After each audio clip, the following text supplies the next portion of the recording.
Hi, welcome to RATETHISGEAR. Today I'll be doing a video review of this Ultimatum Boxing Facebar Headgear. First and foremost, I'd like to thank Ultimatum Boxing for sending me this headgear so I could do a review for you guys. And I will leave all the information in the description box where you can find their website and possibly order one for yourself or get some more information. They're a company based out of Moscow, Russia. So with that said, let's jump into this review. My first initial impression of this particular headgear was that it's very, very well made. It's very reminiscent of the winning headgear, and there's a lot of companies out there that are producing headgear that are very similar to the winning style of Facebar headgear. And I have to say that this particular headgear, Facebar headgear, is probably one of the better ones that I've tested out, in the sense that it really feels quite similar in the sense, but it has very different components in the sense that the padding on this particular headgear is different. As well as some of the like the interior of this, the inner lining here is different. It's got sort of like this cloth type material, inverted leather or whatever it is, or microfiber, which is great on one hand because it soaks everything in, and when you're wearing this headgear it doesn't move around. So I think that's basically the idea behind it. I personally prefer the leather inside, but again, that's a preference, and the reason why I like it is because you kind of just wipe it down and that's pretty much it. But I could see why something like this is a little bit better in a sense, because it's not going to move all over your face as much when you initially put it on. Whereas if it's all leather on the inside, it could possibly move around if you don't have it properly fastened. So with that said, I think this headgear is really, really great, and I'm going to put it on and show you what it looks like when you have it on.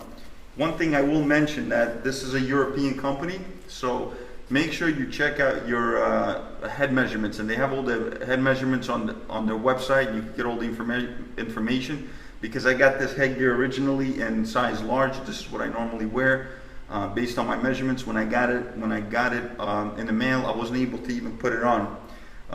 So I had to ask them to send me an extra large version. The extra large version fits very, very well.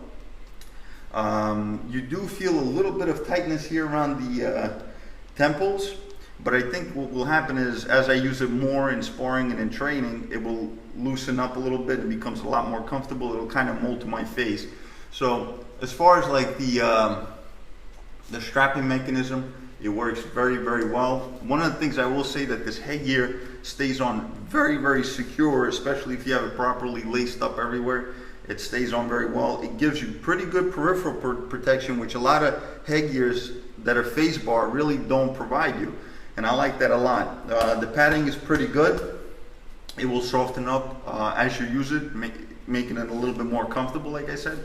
So here's sort of like a side view of the headgear, and I can see the camera here with my peripheral vision, which is great. A lot of headgears, and some of the most expensive ones, don't really provide that as well, and this one really, they did a really great job in doing that. You will get some great protection here with this Facebar, so if you're worried about nose injuries and things like that, this will definitely help prevent it.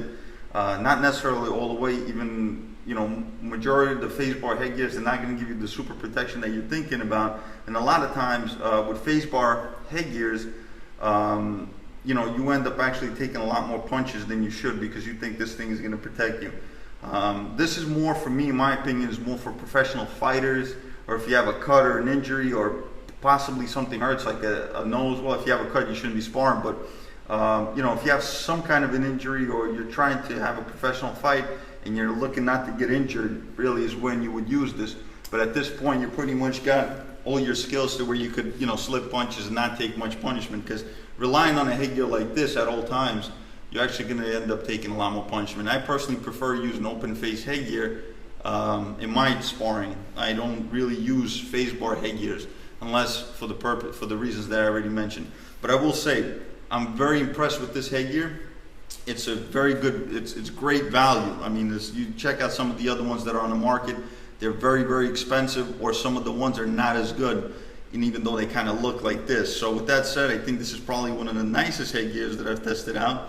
Facebar headgears, and I think this is a really good value. So I hope you've enjoyed this review. Here's a last look, and they come in a variety of different colors, but like I said, make sure you check your sizing out, because if you're kind of looking at their measurements, and if you fall between, say, a large or an extra large, go for the extra large one just to give you that little bit more of a comfort. So with that said, I hope you've enjoyed this review.